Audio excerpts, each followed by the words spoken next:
مموز کھانے کے بعد حیدرآباد میں ایک خاتون کی موت۔ ریاست تلنگانہ کے دارالحکومت شہر حیدرآباد میں ایک خاتون کی مموز کھانے کے بعد موت ہو گئی۔ اطلاعات کے مطابق تقریباً 50 افراد بیمار ہو گئے۔ یہ واقعہ حیدرآباد کے بنجارہ ہلز پولیس اسٹیشن کے حدود میں پیش آیا۔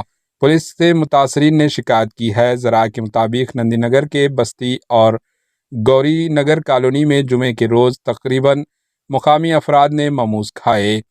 ایک 31 سالہ خاتون اور ان کے بچے سمیت تقریباً 50 افراد نے بھی یہ مموز کھائے تھے۔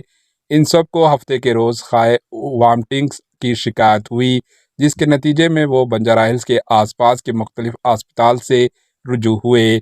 ان میں سے کچھ کی حالت تشویشناک بتائی گئی۔ مموز کھانے والوں میں تقریباً 10 بچے بھی شامل ہیں۔ اطلاعات ہے کہ متاثرین میں شامل ایک خاتون کی موت ہو گئی۔ Bureau report AHN news. AHN news کو لائک کریں، شیئر کریں اور سبسکرائب کرنا نہ بھولیں۔